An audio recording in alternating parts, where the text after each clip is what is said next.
Some fighters train to be warriors. Jiří Procházka was born one. Before he ever stepped into a cage, he was already a legend in the streets of the Czech Republic. They called him indestructible, the kind of guy who never got sick, never got tired, and never turned down a fight. He fought in the infamous 30 for 30 underground street MMA brawls. No gloves, no refs, just a group of mad lads creating pure violent chaos. He once beer-bonged a beer through a gas tank. Why? Because why the hell not? This wasn't just some party animal. This was a guy who was built different. And when he turned to professional fighting, the world wasn't ready for what was coming.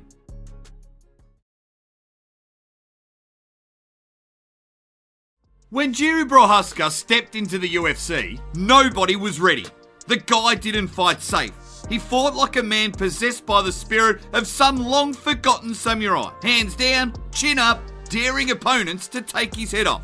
And somehow, they never could. His UFC debut lived up to all the hype that had surrounded his arrival. A one-punch knockout over former title challenger Volkan Ozdemir. Just like that, the world knew his name. Then came Dominic Reyes, a fighter who had taken John Jones to the closest fight of his career. The kind of guy who doesn't just get knocked out. But Jiří? He turned Reyes into a ragdoll. A spinning elbow in the second round sent him crashing face first into the canvas. But that was just the beginning. When you first started fighting in MMA, was this something, first of all, how old were you when you had your first fight? When I was first fight in my 18, 19. And were you looking at it as a career? Yeah. Yeah, right from the beginning.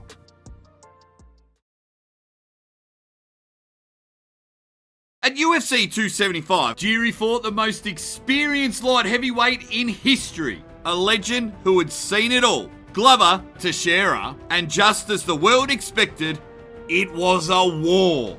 In the first round, Glover slammed Jiří to the ground, beat his face in and nearly submitted him. Jiří came roaring back in the second, landing bombs, spinning elbows and knees.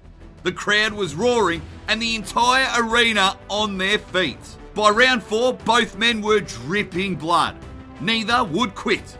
The fight was a roller coaster of sheer determination and destruction. Glover took Jiří down, battered him, and had him in deep water with some tight submission attempts, but Jiří just doesn't break. He survived what would put most fighters to sleep. And just when it seemed like Glover would retain his belt, Jiří pulled off a miracle. In the final 30 seconds, battered and exhausted, he sunk in a rear naked choke. Glover tapped. A new champion was crowned. Jiří collapsed in the octagon, bloodied, broken, victorious. And then he disappeared.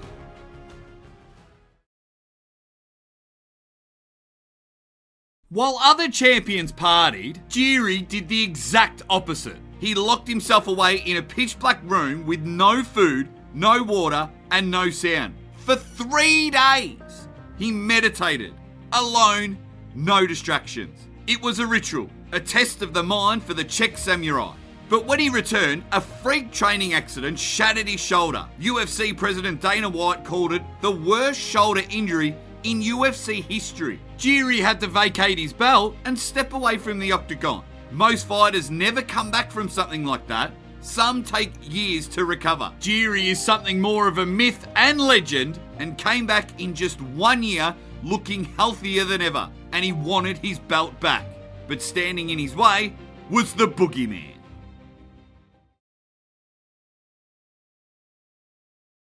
Alex Pereira. The same Pereira who slept Israel Adesanya. The same Pereira whose left hook is basically a death sentence. Jiří didn't care. He marched forward, eating Pereira's best shots, refusing to back down. It was the war everyone expected. Jiří kept pushing, landing, pressuring. He even got Alex against the cage with some nice combos before taking him down to the canvas, then rained down elbows.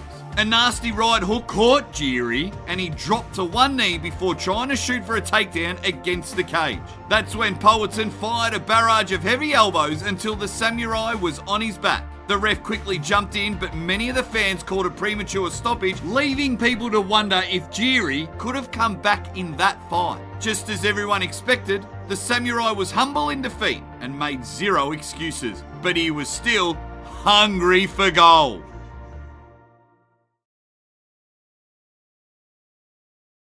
Even though the stone hand had stopped the samurai, he came back, hands down, chin out, and swinging for the fences against Alexander Rakic. The way he ate the leg kicks without checking them and stopped jabs with his forehead, it didn't look good for him at first. But like always, the dog in him always comes back. In round 2, Jiří came forward with a few vicious high kicks before throwing a bombardment of punches until he clipped Alexander, sending him wobbling across the octagon. Procházka, never stopping with the pressure, was immediately on top of him, beating him half to death with the ruthless ground and pound. The samurai was back!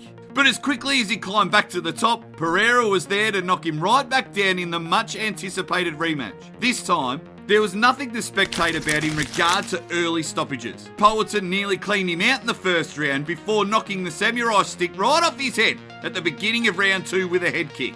The unstoppable Czech legend came right back and proved the world that despite Alex Pereira being his kryptonite, the rest of the division is still in danger.